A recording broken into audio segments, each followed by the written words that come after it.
Hello friends, welcome back to this YouTube channel. And आज के इस वीडियो लेक्चर में हम लोग कवर करने वाले हैं electric field intensity due to an electric dipole at equatorial point. जैसा कि लास्ट वीडियो में हम लोगों ने ये देखा था कि किसी भी इलेक्ट्रिक डायपोल के वजह से उसके एक्सियल पॉइंट पे इलेक्ट्रिक फील्ड की वैल्यू कितनी होगी, एंड इसके डेरिवेशन को भी हम लोगों ने कैलकुलेट किया था। आज का जो ये वीडियो है, इस वीडियो में हम लोग ये देखेंगे कि इलेक्ट्रिक फील्ड इंटेंसिटी किसी भी इसके इक्वेटोरियल पॉइंट पे, जो कि सेंटर ऑफ द डाइपोल से हम लोग क्या करते हैं, एक परपेंडिकुलर पॉइंट कंसीडर करते हैं और उस परपेंडिकुलर पॉइंट पे हम लोग इलेक्ट्रिक फील्ड इंटेंसिटी को फाइंड करते हैं। तो चलिए हम लोग वीडियो को स्टार्ट करते हैं। आज का जो टॉपिक है ये है field intensity on equatorial line of the electric dipole. तो चलिए देखते हैं। सबसे पहले हम लोग ये देख चुके हैं कि किसी भी डाइपोल का जो मतलब होता है, वो डाइपोल का एक्चुअल मतलब क्या होता है कि जब हम लोग किसी भी दो इक्वल एंड अपोजिट चार्जेस को प्लेस करते हैं किसी एक सर्टेन सेपरेशन पे, तो वो एक इलेक्ट्रिक डाइपोल बन जाता है। एंड इस तरह से हम लोगों ने एक पॉइंट पी कंसीडर करा हुआ है, जो कि ये क्या है, ठीक इसके सेंटर ऑफ द डाइपोल से, जिसको ओ बोलते हैं, इस पॉइंट ओ से क्या है, किसी आर डिस्टेंस पे मान लेते हैं कि ये पॉइंट पी है। इस पॉइंट पी पे हमें इलेक्ट्रिक फील्ड इंटेंसिटी की वैल्यू को फाइंड करना है। तो इलेक्ट्रिक फील्ड इंटेंसिटी की वैल्यू को हम लोग फाइंड करने के लिए हम लोग ये पढ़े हुए थे कि इलेक्ट्रिक फील्ड इंटेंसिटी जो है किसी भी पॉइंट चार्ज के वजह से होता है, वो K q divided by r square के बराबर होता है। तो जैसा कि हम लोग देख सकते हैं कि यहाँ पे जिस पॉइंट पे हम लोग इलेक्ट्रिक फील्ड इंटेंसिटी फाइंड करते हैं, उस पॉइंट पे हम लोग क्या करते हैं, टेस्ट चार्ज को कंसीडर करते हैं और उस टेस्ट चार्ज को हम लोग इंडिविजुअली दोनों चार्ज पार्टिकल के तरफ ला करके देखेंगे। अब इस क्यू नॉट का जब हम माइनस क्यू के तरफ लाएंगे तो ये इसके तरफ अट्रैक्ट होगा, और अट्रैक्ट होने की वजह से इसका जो इलेक्ट्रिक फील्ड का जो डायरेक्शन होगा, वो इलेक्ट्रिक फील्ड का डायरेक्शन ये इस प्रकार से इसका होगा, दैट इज इसको हम E1 बोल दे रहे हैं। ठीक उसी प्रकार से जब इस क्यू नॉट को क्यू प्लस क्यू के तरफ, जो कि बी पे रखा हुआ है, उसके तरफ ले जाने की कोशिश करेंगे, तो वो इस चार्ज पार्टिकल को क्या करेगा, रिपेल कर देगा, जिसके चलते इसकी इलेक्ट्रिक फील्ड इंटेंसिटी का जो डायरेक्शन है वो कुछ इस तरह से इस डायरेक्शन में दिखेगा।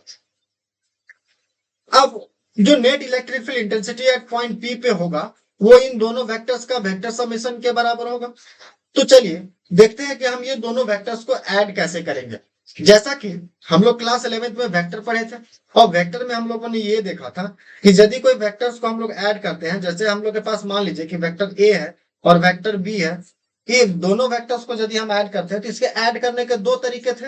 या तो दोनों वेक्टर्स को हम क्या कर रहे थे, हेड के ऊपर टेल, एक वेक्टर के हेड के ऊपर दूसरे वेक्टर के टेल को रख रहे थे। तो यदि हेड टेल के साथ हम लोग ऐड कर रहे थे, तो ये एक जो लॉ बन रहा था, ये एक triangle law of vector addition था, जिसमें हम लोग देख रहे थे कि जो रिजल्टेंट वेक्टर है, वो रिजल्टेंट वेक्टर का जो ऑर्डर है, ये दोनों वेक्टर के अपोजिट ऑर्डर में था। लेकिन यदि वहीं हम दूसरे लॉ का इसका इस्तेमाल कर रहे थे, जैसे कि मान लीजिए एक वेक्टर जो है, एक वेक्टर के हेड के ऊपर ना रख करके दूसरे वेक्टर को इसके हम क्या रख रहे, इसके टेल के ऊपर ही रख रहे थे, तो यहाँ पे एक पैरेललोग्राम लॉ हम लोग बनाते थे, और पैरेललोग्राम कंप्लीट करने के बाद इसका जो डायगोनल है, वो डायगोनल ही इसका क्या दिखाता था, रिजल्टेंट वेक्टर के वैल्यू को दिखाता था। तो इस प्रकार से हम लोग parallelogram law of vector addition को देखे हुए थे। अब हम लोग यहाँ पे उसी कंसेप्ट को लगाएंगे। जैसे कि आप देख सकते हैं कि ये दो वेक्टर्स किस प्रकार से ऐड हुए हैं, टेल टू टेल ऐड हुए हैं। तो टेल टू टेल ऐड होने की वजह से इसका जो रिजल्टेंट वेक्टर होगा, वो रिजल्टेंट वेक्टर हम लोग कह सकते हैं कि यहाँ से एक पैरेललोग्राम सबसे पहले तो कंप्लीट करेंगे हम लोग। ये जो पैरेललोग्राम कंप्लीट होगा, तो ये पैरेललोग्राम का जो रिजल्टेंट ये जो इसका डायगोनल होगा, वो डायगोनल इसका रिजल्टेंट वेक्टर को देगा। जैसे मान लीजिए इसके अलग अलग कलर से हम इसको रिप्रेजेंट कर दे रहे हैं। एक वेक्टर E1 है, इस वेक्टर E1 को हम क्या बोल रहे हैं, इसका नाम दे देते हैं कुछ, इसका नाम देते हैं C, और इधर नाम दे देते हैं Q, तो और इसका नाम दे देते हैं R। तो यहाँ पे जो नोटेशन है, ध्यान से देखिएगा कि यहाँ पे हम PC वेक्टर जो है, PC वेक्टर को वेक्टर E1 कह रहे हुए हैं, एंड PQ वेक्टर को वेक्टर E2 कह रहे हुए हैं। एंड इसी तरह से जो PR वेक्टर है, वो PR वेक्टर इसके रिजल्टेंट वेक्टर को दिखा रहा है। PR क्या है, vector E1 plus vector E2 को दिखा रहा है। तो हम लोग क्या करेंगे, इस PR के वैल्यू को कैलकुलेट करेंगे। अब इस PR के वैल्यू को कैसे कैलकुलेट करेंगे, तो देखते हैं। जैसा कि हम देख सकते हैं कि ये जो पॉइंट P है, इस पॉइंट P का जितना डिस्टेंस A से है उतना ही डिस्टेंस B से है। अब हम लोग क्लास 9th का एक सिंपल सा थ्योरम पढ़े हुए हैं, इस angle opposite to the equal sides are equal, यानी यदि इसके दोनों साइड्स बराबर हैं तो इसका अपोजिट एंगल ये एंड इसका अपोजिट एंगल ये दोनों एंगल का वैल्यू क्या होगा, आपस में बराबर होगा। चलिए इसके आगे की स्लाइड में एक चीज और समझते हैं कि जैसा कि देख पा रहे हैं हम कि जो रिजल्टेंट वेक्टर था, जो रिजल्टेंट वेक्टर है वो रिजल्टेंट वेक्टर कुछ इस प्रकार से है। मान लीजिए ये पॉइंट क्या है, ए है एंड ये पॉइंट बी है और ये इसका रिजल्टेंट वेक्टर है, that is called P R vector, that is called P R vector. अब यहाँ पे ध्यान से यदि हम लोग ऑब्जर्व करें तो ये पी आर जो है वो क्या है, पैरेलल है ए बी के, पी आर है पैरेलल है ए बी के। और साथ ही हम लोग देख सकते हैं कि जब दो लाइन पैरेलल होते हैं एंड इस प्रकार से यदि इसके ट्रांसवर्सल इसको कट कर रहे हुए होते हैं तो इसके जो एंगल्स हैं, चाहे वो अल्टरनेट इंटीरियर एंगल्स का बात कर लें या कॉरस्पॉन्डिंग एंगल्स का बात कर ले, वो आपस में क्या होंगे, बराबर होंगे। ये वाला एंगल के बराबर होगा। उसी प्रकार से यदि इधर से ट्रांसवर्सल हम लोग लेते हैं, ये ट्रांसवर्सल को हम लोग कंसीडर करते हैं, तो इसके वजह से भी जो ये वाला एंगल है, ये वाला एंगल इसके इस ऊपर वाले एंगल के बराबर होगा। तो यहाँ पे जैसा कि हम लोग देखे हैं या कह सकते हैं कि इधर जो वेक्टर था, इस वेक्टर को नाम हम लोग क्या दिए थे, इधर वाले वेक्टर का नाम दिए थे हम लोग E1, इस पॉइंट का नाम दिए थे C। उसी प्रकार से एक वेक्टर इधर था और इस वेक्टर का नाम दिए हुए थे हम लोग Q एंड इस वेक्टर का रिप्रेजेंटेशन हम लोग E2 से कर रहे थे। अब चूंकि ये दोनों वेक्टर्स को हम लोग क्या किए थे, ये पैरेललोग्राम बनाए थे।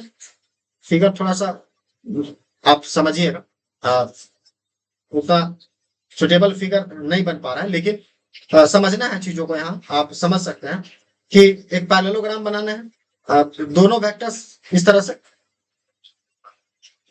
अब हम लोग देखेंगे कि जो इसका रिजल्टेंट वेक्टर है that is P R vector है, तो पी आर वेक्टर का जो वैल्यू है वो कितना होगा, ये थीटा बोले तो ये थीटा है।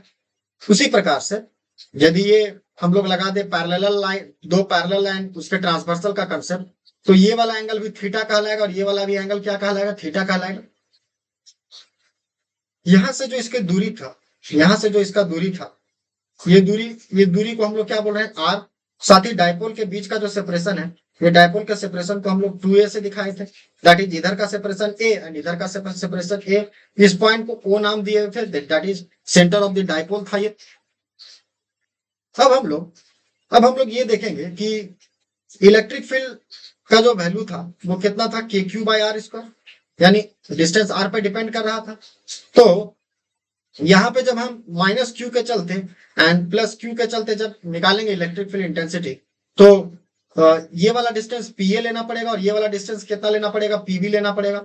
तो फ्रेंड्स यहाँ पे देख सकते हैं कि पीए का वैल्यू कितना हो जाएगा, पाइथागोरस थ्योरम से हम लोग बोल सकते हैं कि इस पीए का जो वैल्यू है वो अंडर रूट हो जाएगा r square plus a square. ठीक उसी प्रकार से पीबी का भी वैल्यू तो नहीं होगा, क्योंकि दोनों का जो दूरी है वो कितना है, सेम है। तो पीए एंड पीबी यहाँ पर क्या है, बराबर है। तो चलिए हम लोग देखते हैं E1 एंड E2 का वैल्यू जो है वो कितना होगा, E1 एंड E2 का जो वैल्यू है वो कितना होगा।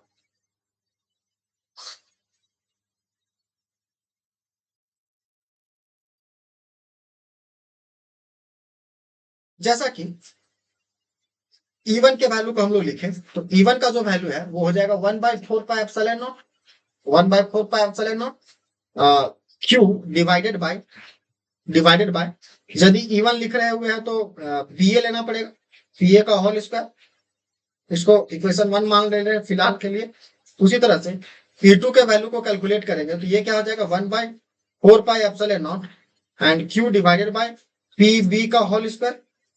साथ ही इसके डायरेक्शन को हम लोग देखें तो इसका डायरेक्शन क्या हो जाएगा, इसका डायरेक्शन हो जाएगा, इसके प्रीवियस फिगर में आप देख सकते हैं कि इसका जो E1 का डायरेक्शन है वो अलोंग PC हो जाएगा और वो अलोंग किधर हो जाएगा, PQ हो जाएगा। तो यहाँ पे हम लोग इसको लिख ही लेते हैं कि इसका जो डायरेक्शन है वो क्या है, along along PA। Colour change कर दे रहे हैं, अलोंग PA वेक्टर है। उसी तरह से या PC इसको बोल रहे हैं, सॉरी PC बोल रहे हैं इसको। उसी तरह से इसका जो है वो किधर हो जाएगा, अलोंग पी क्यू हो जाएगा। तो ये हुए इसके डायरेक्शन। अब थोड़ा सा एक चीज और देखेंगे कि एक्चुअल में इसके वेक्टर्स को हम लोग कैसे सॉल्व करेंगे।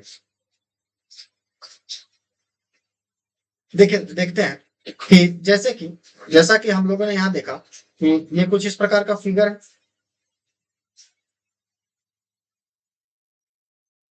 इस प्रकार से फिगर है, A B minus q plus q, ये है इसका सेंटर ऑफ द डाइपोल, जो कि ठीक इस पे परपेंडिकुलर है। ये है 2a ए आर, ये पॉइंट पी है। अब देख पा रहे हुए हम लोग कि देख पा रहे हुए थे कि इधर का जो वेक्टर था वो क्या था, पीसी था। इसी प्रकार से इधर का जो वेक्टर है वो पीक्यू था। इसको E1 बोले एंड इसको E2 बोले। साथ ही दोनों वेक्टर्स के बीच का जो एंगल है, दोनों वेक्टर्स के बीच का जो एंगल है वो थीटा एंड ये वाला थीटा। तो इस प्रकार से ये जो पूरा एंगल है ये 2 थीटा होने वाला है। इस रिजल्टेंट वेक्टर को हम लोग पी आर बोले हुए थे। अब देखिएगा, इसके कलर को मैं चेंज कर रहा हूं एंड एक कंसेप्ट को हम लोग यहाँ पे लगाएंगे, दैट इज कंपोनेंट ब्रेक करेंगे। ये जो वेक्टर है क्योंकि ये हॉरिजॉन्टल के साथ क्या कर रहा है, थीटा एंगल बना रहा हुआ है। तो थीटा एंगल यदि बना रहा है तो जैसा कि ये वाला एंगल कितना है, थीटा है, तो इसके दो कंपोनेंट ब्रेक होंगे। एक तो जिधर थीटा है, थीटा के डायरेक्शन में हम लोग हमेशा किसको लेते हैं, कॉस कंपोनेंट को लेते हैं। तो इधर वाला जो वेक्टर है वो हो जाएगा E1 cos थीटा। उसी प्रकार से ये जो वेक्टर है E2 जो है, E2 भी हॉरिजॉन्टल के साथ कुछ एंगल बना रहा है।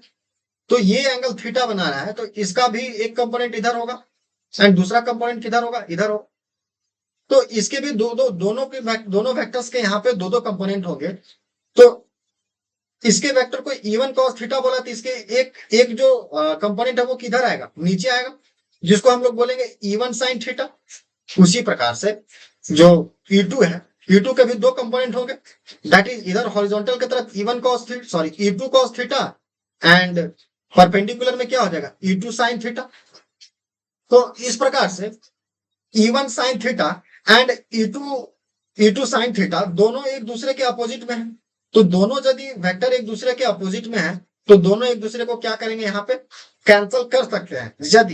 यदि दोनों का वैल्यू जो है, वेक्टर E1 का मैग्नीट्यूड एंड वेक्टर E2 का मैग्नीट्यूड, यदि दोनों का मैग्नीट्यूड बराबर है तो हम कह सकते हैं कि दोनों का जो वैल्यू है वो एक दूसरे को कैंसिल आउट करेगा। तो चलिए देखें, हम लोग E1 का जो वैल्यू लिखे हैं, E1 का वैल्यू लिखे हम लोग 1/4 पाई epsilon not Q divided bye यहाँ पे लिखे PA का होल स्क्वायर एंड E2 का जब हम लोग वैल्यू लिख रहे हुए थे तो इसका भी लिखे 1/4 पाई epsilon not Q divided bye PB का होल स्क्वायर। अब दोनों इक्वेशन में हम बोले कि PA क्या है, PB के बराबर है। तो उस प्रकार से यहाँ पे हम लोग देख सकते हैं कि E1 का जो मैग्नीट्यूड है और जो E2 का मैग्नीट्यूड है, ये दोनों मैग्नीट्यूड क्या हो जाएंगे, बराबर हो जाएंगे। अब यहां से हम लोग कह सकते हैं कि जो इसके प्रीवियस स्लाइड में हम लोग देख पा रहे थे कि जो E1 sin थीटा है और E2 sin थीटा है, दोनों एक दूसरे को क्या करेंगे, यहाँ पे कैंसल आउट करेंगे, क्योंकि E1 का मैग्नीट्यूड एंड E2 का मैग्नीट्यूड दोनों क्या है, बराबर है। तो इसके जो परपेंडिकुलर कंपोनेंट है वो परपेंडिकुलर कंपोनेंट क्या करेंगे, एक दूसरे को कैंसल आउट करेंगे। तो हम देख पा रहे हैं कि जो net electric field at point P पे होगा, वो net electric field point P पे होगा, वो सिर्फ और सिर्फ E1 cos theta and E2 cos theta के चलते होगा। तो अगले स्टेप में हम लोग इसको लिखेंगे कि जो नेट इलेक्ट्रिक फील्ड होगा, वो नेट इलेक्ट्रिक फील्ड जो होगा, ई नेट जो होगा ड्यू टू सिर्फ E1 cos theta and plus E2 cos theta के बराबर होगा। अब E1 का मैग्नीट्यूड बराबर है E2 के मैग्नीट्यूड के साथ, तो यहां से कह सकते हैं कि ई नेट का जो वैल्यू है वो ई नेट का वैल्यू कितना हो जाएगा, E cos थीटा यानी 2E cos theta. 2e cos theta. तो इस प्रकार से इसका जो नेट रिजल्टेंट वैल्यू है वो 2e cos थीटा हमें मिल रहा है। अब चलिए देखते हैं कि ये cos थीटा का वैल्यू हम लोग कैसे कैलकुलेट करेंगे। ठीक है, तो यहाँ पे इस cos थीटा के वैल्यू को भी कैलकुलेट करना पड़ेगा, और इलेक्ट्रिक फील्ड के वैल्यू को हम लोगों ने कैलकुलेट कर रखा है। अच्छा, साथ ही इसके डायरेक्शन का यदि हम लोग बात कर ले तो इसका डायरेक्शन किधर हो जाएगा, अलोंग, अलोंग बोल सकते हैं कि अलोंग किधर हो जाएगा, पी आर हो जाएगा, या ये भी बोल सकते हैं कि चूंकि पी आर जो है वो पैरेलल है ए बी के, पी आर है पैरेलल है ए बी के। आप यदि इस स्लाइड में देख ले तो पी आर किसके पैरेलल था, ए बी के पैरेलल था। साथ ही जो डायपोल मोमेंट का डायरेक्शन होता है, डायपोल मोमेंट का डायरेक्शन हम लोग जानते हैं कि माइनस क्यू से प्लस क्यू के तरफ होता है, और यहाँ पे जो नेट इलेक्ट्रिक फील्ड का डायरेक्शन है वो पी से आर के तरफ आ रहा है, यानी प्लस के तरफ से माइनस के तरफ जा रहा है। तो कह सकते हैं यहाँ जो नेट इलेक्ट्रिक फील्ड का जो वैल्यू है वो जो डायपोल मोमेंट होता है या इलेक्ट्रिक डायपोल है उस डायपोल के डायरेक्शन के जस्ट अपोजिट है। तो इस चीज को हम यहाँ पे ध्यान देंगे कि जो डायपोल का जो डायरेक्शन था that is minus Q two plus Q, and जो यहाँ नेट इलेक्ट्रिक फील्ड का जो डायरेक्शन है वो अलोंग पी आर है। तो दोनों एक दूसरे के क्या है, अपोजिट है, दोनों एक दूसरे के अपोजिट है। तो देखते हैं हम लोग आगे किस प्रकार से इसको सॉल्व करेंगे। अब जो ई नेट हमें मिला है वो ई नेट का वैल्यू कितना मिला है, 2e cos थीटा मिला है। अब किसी भी ट्रायंगल में आप यदि देखें, इधर ट्रायंगल में आ जाते हैं या फिर से फिगर बना लेते हैं कि ये जो हम लोग के पास क्या था, ट्रायंगल था, ये ट्रायंगल है, ये ट्रायंगल ए है, सॉरी पॉइंट ए है, पॉइंट बी है, यहाँ पे माइनस क्यू को रखा, यहाँ पे प्लस क्यू को रखा। ये सेंटर ऑफ द डायपोल से इसके क्या है, परपेंडिकुलर डिस्टेंस, आर डिस्टेंस पे हम लोग क्या कर रहे थे, फाइंड कर रहे हुए थे। ये ए था, ये ए है, ये वो है, इस पॉइंट को पी नाम दिए। तो यदि ये थीटा था, ये भी एंगल कितना था, थीटा था। तो हम लोग क्या करेंगे कि cos थीटा के वैल्यू को कैलकुलेट कर लेंगे। इस ट्रायंगल को बाहर निकाल ले रहे हैं और देखेंगे कि यदि ये थीटा है और ये ओ ए है और ये पी है, तो cos थीटा यदि हम लोग लगाते हैं cos थीटा, तो cos थीटा बराबर होता है बेस अपॉन हाइपोटेन्यूज। तो बेस कितना है, बेस है ए एंड हाइपोटेन्यूज कितना है, या तो एपी होगा, सॉरी या तो पीए होगा या तो पीबी होगा। यदि इस केस में E1 के केस में लेंगे हम लोग तो पीए लेना पड़ेगा, एंड E2 के केस में लेंगे तो पीबी लेना पड़ेगा। तो चूंकि दोनों के वैल्यू यहाँ पे बराबर है, पीए बराबर है पीबी के, तो cos थीटा का जो वैल्यू है, cos थीटा का वैल्यू हम लोग बोल सकते हैं कि बेस अपॉन हाइपोटेन्यूज, और हाइपोटेन्यूज का वैल्यू यहाँ कितना हो जाएगा, under root of r square plus a square. तो इस प्रकार से cos थीटा के वैल्यू को यहाँ पे हम लोग पुट करेंगे, एंड नेट इलेक्ट्रिक फील्ड का जो वैल्यू है वो नेट इलेक्ट्रिक फील्ड के वैल्यू को कैलकुलेट करेंगे।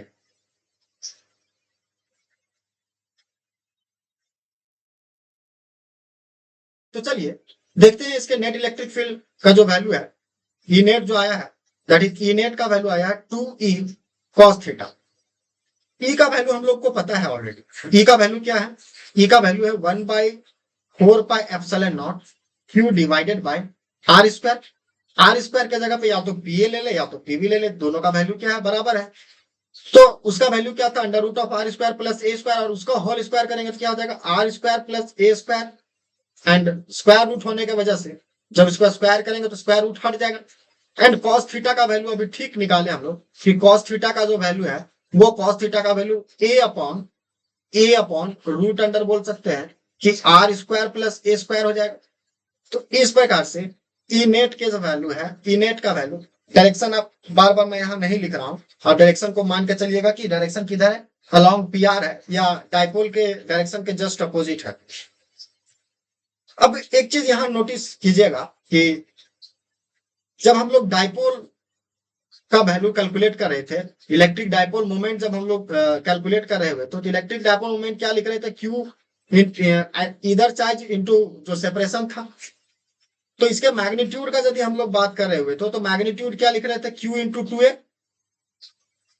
अब ऊपर देखिए कि यदि Q इंटू 2a एक साथ लिख देते हैं तो कोई फर्क नहीं पड़ेगा, डिवाइडेड बाय क्या हो जाएगा 4 pi epsilon naught r square plus a square, and साथ ही यहाँ पे है 1/r² + a² एंड इसका पावर बोल सकते हैं कि कितना है 1/2।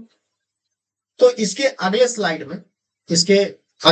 में हम लोग कह सकते हैं कि जो नेट इलेक्ट्रिक फील्ड का वैल्यू होगा वो नेट इलेक्ट्रिक फील्ड का वैल्यू हो जाएगा Q इंटू 2a लिखे डिवाइडेड बाय कितना लिखे 4 पाई एप्सिलॉन नॉट, साथ ही r² प्लस a² का पावर कितना हो जाएगा, पहले 1 था और इधर का पावर 1/2, तो ये कितना हो जाएगा, दोनों ऐड हो जाकर के पावर कितना हो जाएगा 3/2 हो जाएगा।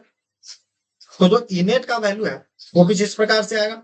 अब इसको हम दिखा दे रहे हैं डाइपोल मोमेंट का magnitude 4 pi epsilon not r² plus a² का पावर 3/2, और ये है अपने पास इनेट का वैल्यू। इसका डायरेक्शन किधर हो जाएगा, तो पैरेलल टू द हो जाएगा, बोल सकते हैं कि पैरेलल टू हो जाएगा PR vector and parallel to PR vector and AB vector बोल सकते हैं, या अपोजिट टू द बोल सकते हैं कि डाइपोल वेक्टर के जस्ट अपोजिट होगा, डाइपोल मोमेंट के जस्ट अपोजिट। अब इसके कुछ स्पेशल केस यहाँ पे हो सकते हैं। जैसे स्पेशल केस क्या हो, स्पेशल केस हम लोग देख सकते हैं कि यदि डाइपोल मान लीजिए क्या है कि वेरी शॉर्ट डाइपोल है ना, in case of short dipole, in case of short dipole का मतलब ये है कि जो 2a है ये काफी छोटा है एज कंपेयर टू r, मतलब r का जो वैल्यू है वो हम लोग कह रहे हैं कि मच ग्रेटर है 2a से। शॉर्ट डाइपोल का मतलब वही होता है। एक आइडियल डाइपोल को भी हम लोग देखे थे कि आइडियल डाइपोल उसी को बोलते हैं जिसका सेपरेशन जो है वो बहुत छोटा होता है। तो r यदि बहुत बड़ा हो जाएगा तो इसका जब स्क्वायर करेंगे तो इसका स्क्वायर वैल्यू और भी क्या हो जाएगा, बहुत मच ग्रेटर हो जाएगा इसके स्क्वायर से। क्यों? क्योंकि ये ऑलरेडी बड़ा वैल्यू है एंड छोटा वैल्यू है, तो छोटा वैल्यू का जब हम स्क्वायर करेंगे तो वो और छोटा होता चला जाएगा। एग्जाम्पल के तौर पे आप देख सकते हैं कि यदि 1/10 है इसका स्क्वायर करेंगे तो ये क्या हो जाएगा 1/100 हो जाएगा, लेकिन यदि 2 है तो इसका स्क्वायर करेंगे तो कितना हो जाएगा 4 हो जाएगा, या 10 है इसका स्क्वायर करेंगे तो कितना हो जाएगा 100 हो जाएगा। तो फ्रैक्शनल वैल्यू का जब हम लोग या किसी छोटे वैल्यू का जब हम लोग क्या करते हैं स्क्वायर करते हैं तो वो और छोटा होता चला जाता है, और बड़ा वैल्यू है तो उसका वैल्यू और बड़ा होता चला जाएगा।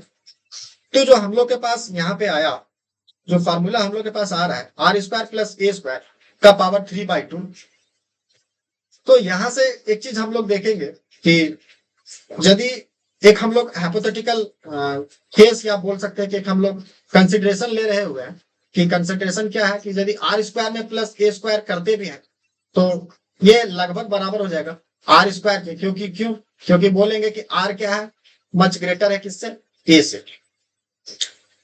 तो चाहे r² में a² को ऐड करे या r² में a² को सब्ट्रैक्ट करे, उसके जो इक्विवेलेंट वैल्यू है दैट इज r² ही होगा।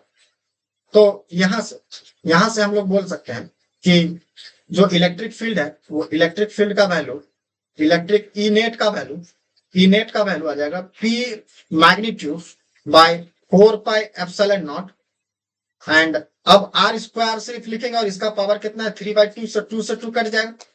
तो जो इनेट का वैल्यू आएगा वो इनेट का जो वैल्यू है कह सकते हैं इनेट का जो वैल्यू है वो vector p upon magnitude of vector p upon 4 pi epsilon not r³ आ रहा है। यानी एक चीज हम लोग यहाँ पे देखेंगे कि जो इलेक्ट्रिक फील्ड है वो इलेक्ट्रिक फील्ड किसके प्रोपोर्शनल है, इनवर्सली प्रोपोर्शनल है to the r³, inversely proportional है टू द r³। तो इस प्रकार से हम लोग देखे थे, यही कुछ फॉर्मूला उसमें भी आ रहा था जिसमें हम लोग जब एक्सियल पॉइंट पे इलेक्ट्रिक फील्ड इंटेंसिटी पॉइंट किसी पॉइंट पे निकाल रहे थे तो उस समय भी इलेक्ट्रिक फील्ड इंटेंसिटी का वैल्यू जो है उसका डिपेंडेंसी भी कुछ इस प्रकार से ही आ रहा था। तो इस पे बेस सवाल भी आता है एंड इसका डेरिवेशन भी एग्जामिनेशन पॉइंट ऑफ व्यू से काफी इंपॉर्टेंट है। तो आज के वीडियो को हम लोग यहीं पे खत्म कर रहे हैं, इस वीडियो को यहीं पे जो है तो खत्म कर रहे हैं। तो आज के वीडियो में फिलहाल इतना ही, मिलेंगे नेक्स्ट वीडियो में एंड कोशिश करेंगे हम कि जो इसके सवाल हैं, जो भी सीबीएसई बोर्ड में जो क्वेश्चन पूछे हुए हैं, जो कि अभी तक जिस भी टॉपिक पे हम लोग डिस्कस कर लिए हुए, तो उन सारे टॉपिक्स पे हम क्वेश्चन ला करके डिस्कस करेंगे। तो चलिए, आज के लिए thank you, have a nice day.